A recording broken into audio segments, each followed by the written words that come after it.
Welcome to Master 2255 English Phrasal Verbs, complete course with 150 categories for fluency. This course is designed to help you master phrasal verbs for every aspect of communication. Today, we're diving into the 22nd category, phrasal verbs for teaching and learning. Improve your English. These verbs are essential for discussing education, learning strategies, and classroom activities. Let's begin. First, let's talk about look up. This phrasal verb means to search for information, often in a dictionary or online. For example, you can look up new words in the glossary, or I looked up the meaning of that phrase. Next is read up on. This refers to studying or researching a topic in detail. You might say, I need to read up on phrasal verbs before the test, or she's been reading up on history for her class. Catch up on means to complete something you've missed or fallen behind on. For instance, I need to catch up on my assignments, or he spent the weekend catching up on his reading. Brush up on is used when revisiting or refreshing knowledge or skills. You could say, I'm brushing up on my grammar before the exam, or she brushed up on her Spanish before traveling to Mexico. Fall behind refers to lagging behind in progress or tasks.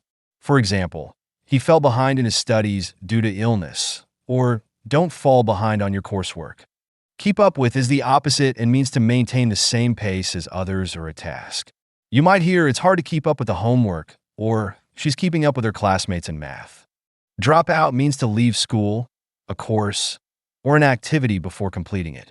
For instance, he dropped out of college to start a business, or they don't want students to drop out of the program.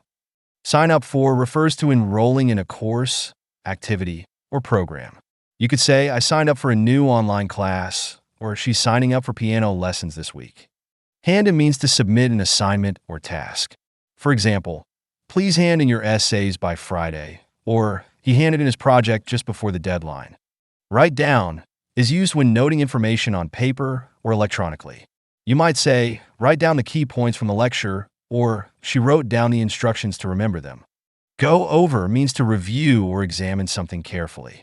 For instance, let's go over the answers together, or he went over his notes before the test. Take up refers to starting a new activity or learning something new. For example, she's taken up learning French, or he took up photography as a hobby. Given in an educational context can mean surrendering to challenges or accepting help. For instance, don't give in to frustration. Keep practicing, or he finally gave in and asked for help. Figure out means to solve a problem or understand something. You might hear, I need to figure out how to solve this equation, or she figured out a better way to study. Finally, pick up is used when learning something new, often informally or quickly. For example, she picked up a lot of vocabulary by watching movies, or he picked up some coding skills while working on a project. These phrasal verbs are incredibly useful for discussing learning and teaching activities. Practice using them in sentences related to your own study or teaching experiences, and soon they'll become second nature.